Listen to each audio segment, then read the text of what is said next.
Another passage used to try and prove eternal hell is found in Luke 16, verses 19 to 31. This passage is hotly debated and argued for many reasons. Many claim it is a parable. Many claim it is not a parable. But which is it? Let us read it and then discuss it. There was a certain rich man which was clothed in purple and fine linen, and fared sumptuously every day. And there was a certain beggar named Lazarus, which was laid at his gate, full of sores, and desiring to be fed with the crumbs which fell from the rich man's table.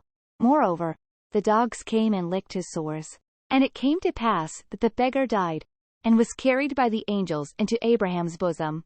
The rich man also died, and was buried, and in torments, and seeth Abraham afar off, and Lazarus in his bosom. And he cried and said, Father Abraham, have mercy on me, and send Lazarus, that he may dip the tip of his finger in water, and cool my tongue, for I am tormented in this flame. But Abraham said, Son, remember that thou in thy lifetime, and likewise Lazarus, evil things. But now he is comforted, and thou art tormented. And beside all this, between us and you, there is a great gulf fixed, so that they which would pass from hence to you cannot. Neither can they pass to us, that would come from thence. Then he said, I pray thee, thou wouldest send him to my father's house. For I have 5 brethren, that he may testify unto them, lest they also come into this place of torment. Abraham saith unto him, They have Moses and the prophets. Let them hear them. And he said, Nay, Father Abraham, but if one went unto them from the dead, they will repent. And he said unto him, If they hear not Moses and the prophets, neither will they be persuaded, though one rose from the dead. As with every story Jesus told, there was always a lesson to be learned. Many claim that this story is not a parable because Jesus used a proper name here. However, there is no pattern in the Gospels to show any evidence to support this claim. Jesus was likely using the name Lazarus, because around this time, he was going to resurrect the real Lazarus. The popular view of the afterlife across most religions is that when a person dies, they have a disembodied soul that goes somewhere else.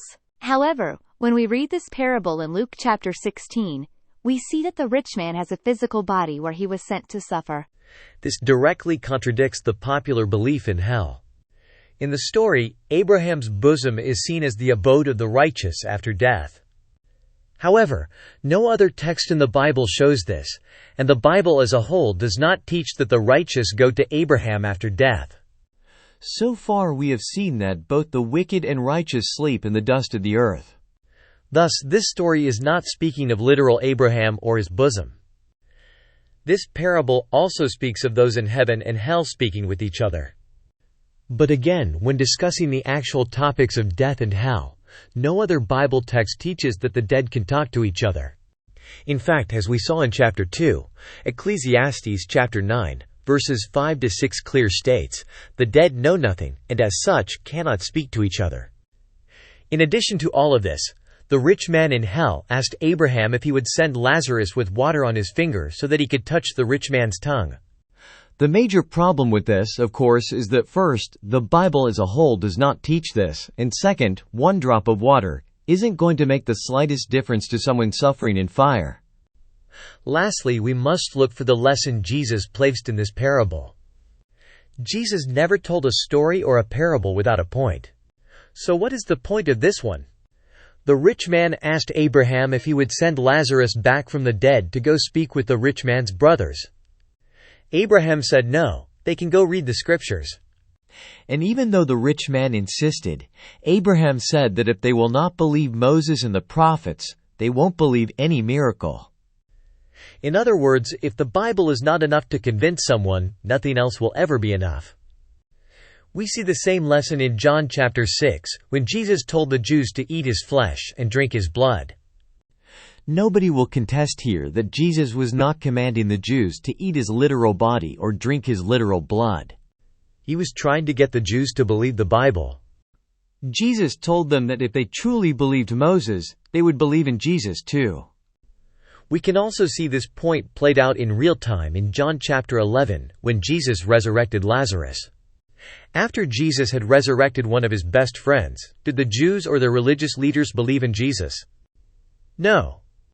In fact, they not only conspired to kill Jesus, but also Lazarus, in order to get rid of the proof that Jesus was God. In Matthew chapter 12, verse 39, Jesus told the same lesson, that if the leaders would not believe the scriptures, they wouldn't believe any miracle evidence of Jesus' divinity either.